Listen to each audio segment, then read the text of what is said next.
I'll just leave it at that. Just pray for us.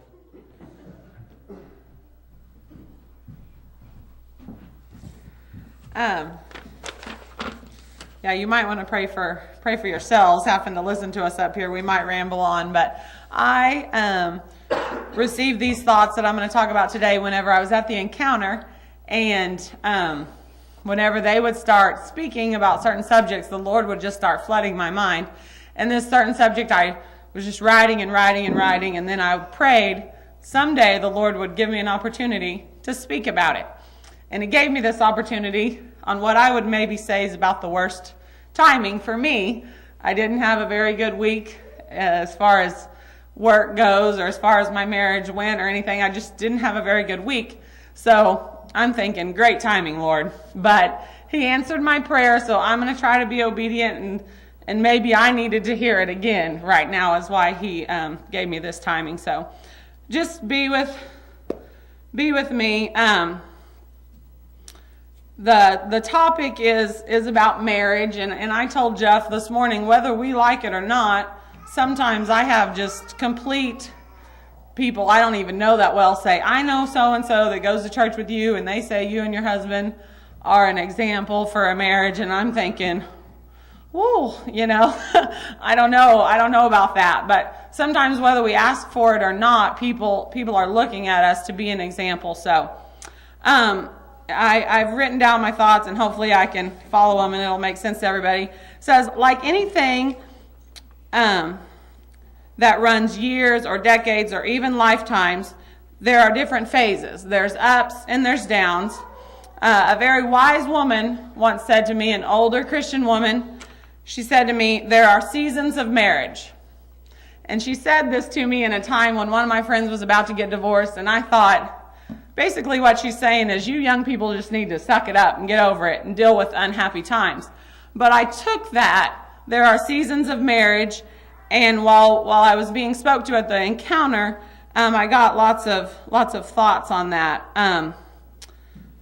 Oh goodness, I don't know. And after 12 years of marriage, I realized exactly what she was talking about. There's been, I don't even know if you'd say just 4 different seasons. There's been lots of different seasons in just our short marriage of 12 years. I can't imagine people who have been married for a half a century. So I realized that there are going to be wavering times. If a marriage is going to last 50 years, all of those years are not going to be the summer months where the relationship is hot and fun and both people look great.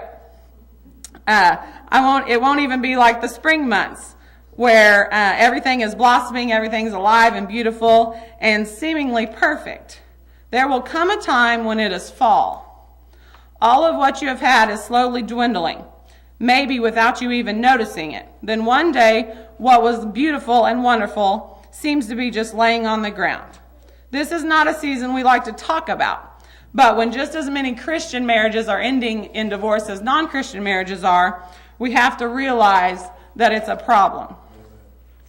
The season that finally gets our attention is winter. It seems everything is bare, there's no fruit, there's nothing to give shade. You can barely remember the hot summer months. If you wallow in these winter months, it seems like the summer or the spring would never come back around. But it seems like an eternity of when it used to be that season or when you can look forward to the next. But if you look forward and know and believe that God will help you, the spring will come again. If you put the work in, it will be right around the corner. Another thought after I thought about the seasons, and we aren't a generation or a people who like to think, oh, it's the hard times now, but I'm going to reap this fruit 6 months from now. That's not how we are, okay? We order the Dr. Pepper, and in about 30 seconds, we need it from the window out the next door. We're going to get very impatient about it. So we can't understand you put the work in this time, and you might not reap it for months or years to come. It's hard for us to realize that. But I promise, if you put the work in and you can trust that God is always by your side and He knows the timing of what's happening, that it will come and go. And another thought And a lot of people who know me this week have known about my Valentine's Day troubles that I've had this week. But it says, giving your love to your spouse is a lot like God giving manna to his people. God didn't give the manna one time a year and expect the people to keep it and hoard it up. What happened to the manna? It rotted. It would not keep. Okay? Giving love to your spouse is like God giving the manna each day. You can't just do it on Sundays, or you can't just give your love on your anniversary, or one time a month go out and have a date. The manna has to be given in a day-to-day basis. You can't hold it over to the next day, just like we can't hold our emotions or our being angry. A lot of times I'm mad at Jeff just because I want to be mad at Jeff, and he bees Jeff and is funny and makes me laugh, and I get mad about it, and I'm like, I want to be mad at you right now. Please do not be funny. So we hold on to our anger, and we can't do that in a marriage from day to day, whether it be good emotions or bad emotions.